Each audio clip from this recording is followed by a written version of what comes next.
प्रश्न, एक कार की कीमत में 20% की कटौती पर उसकी खरीदारी यानी मांग में 20% की बढ़ोतरी होती है। दुकान की बिक्री पर इसका असर है। यानी कि कार है, उसकी कीमत में 20% की कमी कर दी जाती है, यानी कटौती कर दी जाती है, तो उसकी खरीदारी यानी कि जो मांग है वो 20% तक बढ़ जाती है। दुकान की बिक्री पर इसका क्या असर पड़ेगा? तो देखिए, मान लेते हैं, माना उसका जो रेट था वो क्या था, 100 रुपए के बराबर था। माना रेट जो था वो 100 रुपए के बराबर था और मांग भी क्या थी, 100 रुपए के बराबर थी। ठीक है, इतना हम मान लेते हैं। इसके बाद हम लिखते हैं रुपया, यहाँ लिखते हैं मांग और यहाँ लिख देते हैं बिक्री।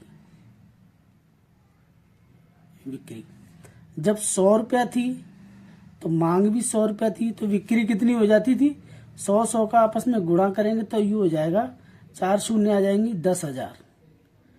10,000 रुपए की क्या होती थी, बिक्री हो जाती थी। फिर प्रश्न में कह रहा है कि उसकी खरीदारी में 20% की कीमत में 20% की कमी कर दी जाए और मांग में 20% की बढ़ोतरी कर दी जाए। तो कीमत क्या थी, 100 रुपये, 20% की कमी करेंगे तो यहाँ हो जाएगी 80 रुपये और मांग 20% बढ़ाएंगे तो ये हो जाएगी 120 रुपये। फिर बिक्री कितने की होगी, 12 अट्ठे 96, यानी कि 9,600 रुपये की।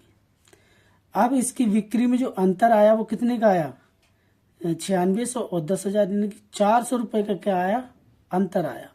अब इसी अंतर को हम करेंगे प्रतिशत में। तो लाभ या हानि प्रतिशत बराबर हो गया लाभ या हानि गुणा 100 और बटे में 100, नहीं वो क्रय मूल्य, यानी कि ये आ जाएगा, बिक्री के जो प्रथम था वो क्या था, 10,000, तो यहाँ आ जाएगा 10,000। ठीक है, बराबर लिखेंगे 400 गुणा 100 और ये आ जाएगा 10,000।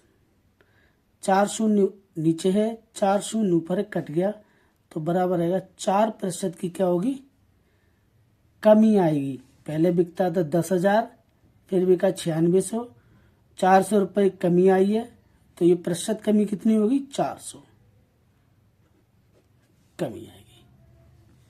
आशा करते हैं ये प्रश्न आपको समझ आया होगा।